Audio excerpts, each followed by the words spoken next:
আমার নাম দীপক বৈদ্য, বাড়ি গোপালগঞ্জ। আমি পুলিশ সেন্টারের পুলিশ হসপিটালে জব করি, নার্স। প্রথমত আমার ডেঙ্গু হয়, ডেঙ্গুর জন্য আমি পুলিশ হসপিটালে ভর্তি থাকি। পুলিশ হসপিটালে অনেক দিনই ডেঙ্গুর জন্য ভর্তি ছিলাম। তারপরে ডেঙ্গু যখন ভালো হয় তখন আমি স্যারের কাছ থেকে ইকো করি। সেই ইকোতেই একই সমস্যা, যে আমার ভাবে সমস্যা আছে অ্যাটিক বা গ্রেড 3-তে আছে। এরপরে আমি আবার আর্ট ফাউন্ডেশনে যাই। আর্ট ফাউন্ডেশনে হারুনা রশিদ স্যারকে দেখাই। হারুনা রশিদ স্যার দেখে সে আরও কিছু পরীক্ষা দেয়, যে আমার হার্টের কন্ডিশন কেমন আছে। সে আমার সিটি স্ক্যান দেয়, আরও কিছু টেস্ট দেয়। কিন্তু সিটি স্ক্যানে আমার মানে হার্টটা একটু বড় আসে, এবং রক্ত যে নালীটা আছে হার্টে সেটা বড় হয়ে গেছে। সে বলে, তোমার একটা দিদি আছে মাউসত দিয়ে, সে আর কি একটা স্যারের মাধ্যমে আমাদের এই যেখানে অপারেশন করাইছি এই স্যারের ইনফরমেশন দেয়।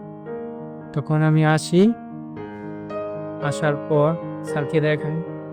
স্যারের ব্যবহার আমার ভালো লাগে।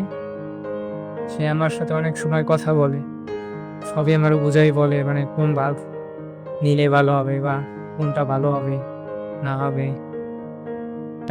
টাকার অ্যামাউন্ট বলে। তখন আমি আর কি এইখানে আর কি রাজি হই অপারেশনটা করার জন্য। স্যারের নাম হলো অসিত বরণ অধিকারী। আর এটা ইম্পালস হসপিটাল, এটা নাখালপাড়ার এদিকেই অবস্থিত। এইখানে স্টাফ ডক্টর অনেক ভালো, তারা অনেক ভালো মতন ট্রিটমেন্ট দেয়। আমি আর কি স্যাটিসফাই তাদের কাছ থেকে।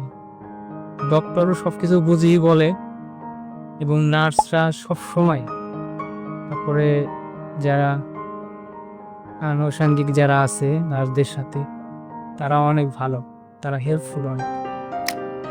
আমি সত্যি কথা বলতে আমি নেটে অনেক সার্চ দিচ্ছি যে বাংলাদেশের ভিতর ডক্টর হার্টের জন্য কে ভালো হবে। আমি এর ভিতর অসিত বরণ অধিকারী এই স্যারের নামটাও আসে। আর এইখানে প্রাইসটাও মানে যারা আমরা নিম্নবিত্ত আছি, যারা একটু কম টাকা পয়সা আছে, এখান থেকে পড়লে আর কি ভালো, আমরা ভালো আর কি। আমি যে ফিল করতে আছি যে তাড়াতাড়ি আমি রিকভারি হতে পারবো,